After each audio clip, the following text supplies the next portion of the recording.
नमस्कार, जी न्यूज देख रहे हैं आप। मैं हूं आपके साथ पयोधी शशि।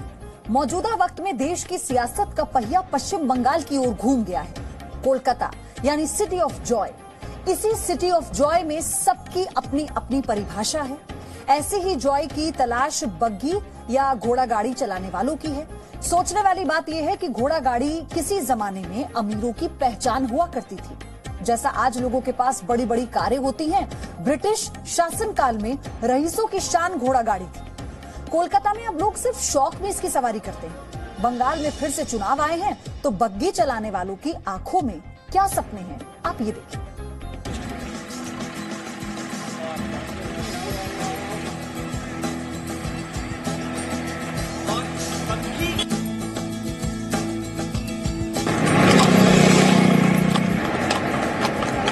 इस वक्त मैं कोलकाता के विक्टोरिया मेमोरियल के पास एक बग्गी में सवार हूं।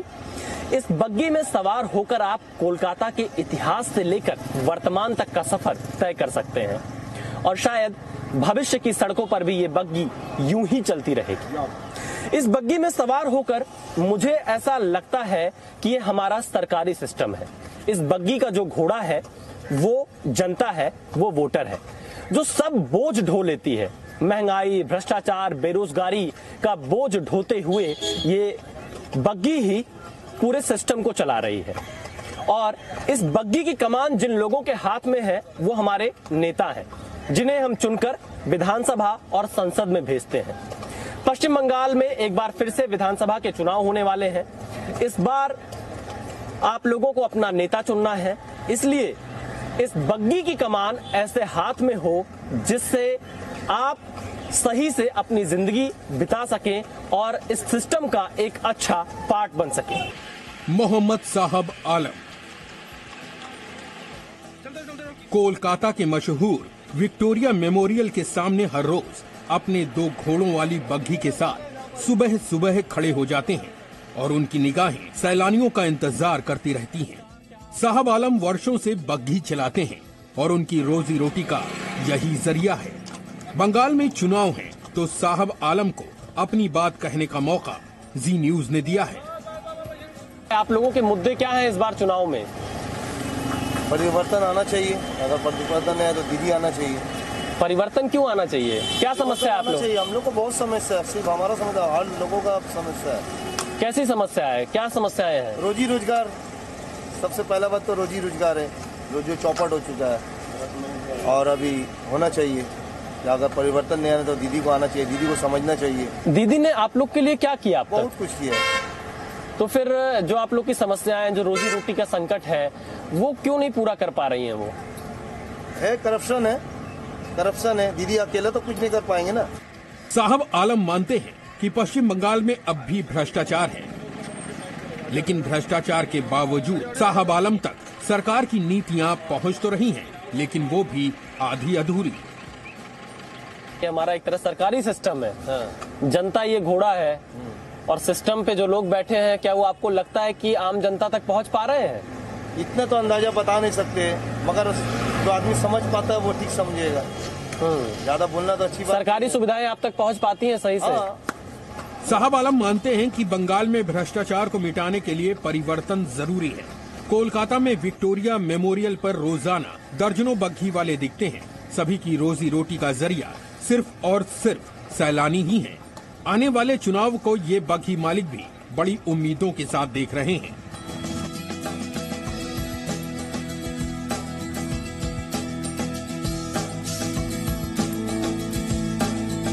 कोलकाता से करीब 54 किलोमीटर दूर हुगली में जीवन पूरी तरह बदल जाता है। यहाँ पर चौड़ी सड़कें नहीं हैं और न ही बहुत ऊंची ऊंची इमारतें हैं। हुगली जिले में कई प्राचीन और ऐतिहासिक भवन शहर की पहचान बन गए हैं। नमस्कार दादा, कैसे हैं आप? चलिए थोड़ा बैंडल चर्च घुमाइए। इस वक्त हुगली के बैंडल चर्च इलाके में हम पहुंचे हैं। 1599 में पश्चिम बंगाल में बना यह पहला चर्च माना जाता है, जो कि पुर्तगाली व्यापारियों के द्वारा बनवाया गया था। कहा जाता है कि 1580 में सम्राट अकबर ने पुर्तगाली कारोबारियों को यह इजाजत दी थी कि वो अपनी पसंद की किसी एक जगह पर चर्च बना ले, अपने आप को बसा ले। तो जो पुर्तगाली कारोबारी आए थे वो बैंडल में बसे थे, यहाँ ये उस समय का बना हुआ चर्च मौजूद है। बैंडल के लोग क्या सोचते हैं, जो आसपास यहाँ के लोग हैं उनके मन में क्या चल रहा है, यह जानेंगे। यहाँ की चुनावी सरगर्मी कैसी है, लोगों के मुद्दे क्या हैं बैंडल में। इसलिए हमने सबसे पहले सहारा लिया है जो रिक्शा चलाते हैं। ये हैं दुखीराम हल्दर। दुखीराम पिछले 42 वर्षों से हुगली में रिक्शा चलाते हैं। रिक्शा चलाना ही इनकी कमाई का जरिया है। अब पश्चिम बंगाल में चुनाव आ गए हैं। इस चुनाव में भले ही राजनीतिक दल इन तक पहुंच पाए, लेकिन जी न्यूज इनकी आवाज आप तक पहुंचा रहा है। कितने साल से इस इलाके में रिक्शा चला रहे हैं? रिक्शा हम 42 साल तक। 42 साल से। क्या मुद्दा है इस बार चुनाव का? जब वोट आता है ना, जब निर्वाचन होता है ना, तब जहाँ था मारपीट, खून खराबी, ये तो चलता रहा है। ये सच बात, ये हम तो देखा है। कौन क्षमता के लिए ऐसा करता है ना राजनीतिक दल, हाँ, कैसे कहूँ, हिंसा हिंसा हिंसा, मारपीट, दांगा, हाँ, यही चलता। दुखीराम को एक चीज सबसे अधिक परेशान करती है, वो है राज्य में होने वाली राजनीतिक हिंसा। दुखीराम ने कई चुनाव देखे हैं और साथ ही चुनाव के समय होने वाली हिंसा भी देखी है। उन्हें डर है कि इस बार भी हिंसा होगी। कितने साल से इस इलाके में रिक्शा चला रहे हैं?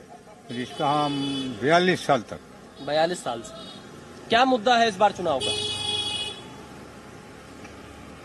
जब वोट आता है ना, जब निर्वाचन होता है ना, तब जहाँ था मारपीट, खून खराबी, ये तो चलता रहा है। ये सच बात, ये हम तो देखा है। कौन क्षमता के लिए ऐसा करता है ना राजनीतिक दल, हाँ, कैसे कहूँ, हिंसा हिंसा हिंसा, मारपीट, दांगा, हाँ, यही चलता। पश्चिम बंगाल में इस बार लड़ाई दीदी वर्सेस मोदी के बीच है। दुखीराम किसे चुनेंगे और किन मुद्दों पर वोट देंगे, उनसे ही समझते हैं।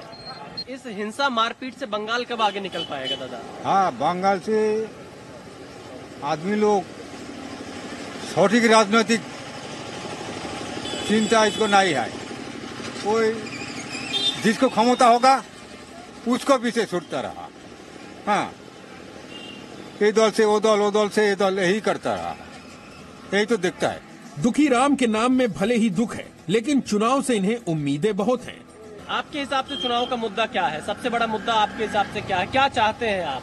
आपकी परेशानी क्या है? एक रिक्शा चलाने वाला, एक आम आदमी, दीदी या मोदी, कौन अच्छा है? ये कैसे कहूँ, सुनो भाई, ये दीदी के हाल तक तो हमारा यही हाल, रिक्शा वाला को। हाँ, रिक्शा भी तो कुछ नहीं, सब टोटो हो गया, जो जहाँ पड़ता है वही करता है। आदमी का हालत खूब ही खराब है। हाँ, तो इस बार आप क्या करेंगे? फिर ऐसे चलते रहेगा। वोट में क्या करने वाले हैं? हाँ, जब वोट होगा तब आप क्या करने वाले हैं? हम तो चाहते ऐसे सरकार हो, चाहते राज्य का लोग, भारतवर्ष का लोग ठीक से नौकरी मिलेगा, हाँ, काज मिलेगा। दुखीराम हो या फिर साहब आलम, ये समाज के आखिरी पायदान पर खड़े लोग हैं। केंद्र और राज्य की सरकार दावा करती है कि उनकी योजनाएं इन्हीं को ध्यान में रखकर बनाई जाती है, लेकिन हकीकत में इन तक कितनी योजनाएं पहुंच पाती हैं, इनके हालात देखकर आप बखूबी अंदाजा लगा सकते हैं। विशाल पांडे, जी मीडिया, हुगली, पश्चिम बंगाल। दुनिया मंगल और चांद तक पहुंच रही है, लेकिन कोलकाता में कुछ लोग अभी भी ब्लैक एंड व्हाइट युग में जीने को मजबूर हैं। उन लोगों की तस्वीरें आपको भी देखनी चाहिए, आपको भी महसूस करना चाहिए उन लोगों का दर्द। सवाल है कि कोलकाता के उन मुट्ठी भर लोगों की जिंदगी का पहिया आखिर कब घूमेगा।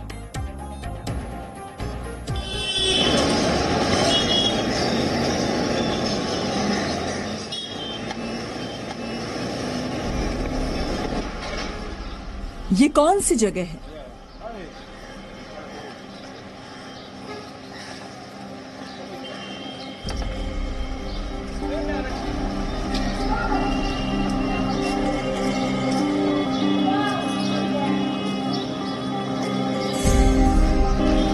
ये देश का कौन सा इलाका है?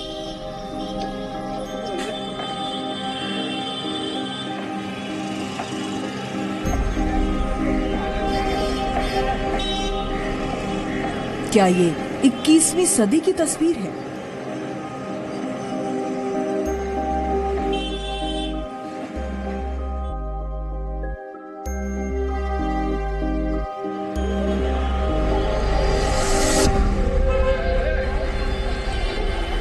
इंसान अब चांद और मंगल तक पहुंच रहा है। अब पेट्रोल और डीजल के साथ साथ इलेक्ट्रिक गाड़ियां भी चल रही हैं। कार टैक्सी और बाइक टैक्सी भी हर बड़े शहर में मौजूद है। लेकिन उस दौर में भी कुछ लोग हैं जो 4 पहियों वाला काम अपने 2 पैरों से करने को मजबूर हैं।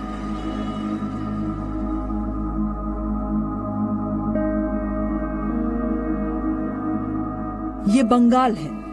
ये मेट्रो सिटी कोलकाता की तस्वीर है। नमस्कार दादा, क्या नाम है आपका? रामेश्वर साहू। रामेश्वर साहू। हाँ, आज थोड़ा सा हम आपके साथ चले? चलिए। चलिए चलते हैं, ले चलिए। कहाँ ले चलेंगे? आप जहाँ जाइएगा बाबू, गरीब। हमें उत्तर कोलकाता दिखाइए जरा, इधर क्या है? ये रामेश्वर साहू हैं। उत्तर कोलकाता की सड़कों पर हाथ रिक्शा चलाते हैं। हम और आप जहां अपने कमरे के बाहर नंगे पांव नहीं चल सकते, उस दौर में रामेश्वर बिना चप्पल, बिना जूते के कोलकाता की सड़कों पर अपनी जिंदगी का बोझ खींचते हैं। न गर्म जमीन की परवाह, न बारिश की फिक्र है तो सिर्फ अपना और अपने परिवार का पेट भरने की। सब अपना अपना पेट भरता है। दीदी भरता है, मोदी सरकार भरता है, मुखिया जी भरता है, सब भरता है। राजनीति पर रामेश्वर साहू का ये गुस्सा जायज भी है। अगर राजनीति ने रामेश्वर को कुछ दिया होता तो शायद आज वो हाथ रिक्शा नहीं, ई रिक्शा चलाते।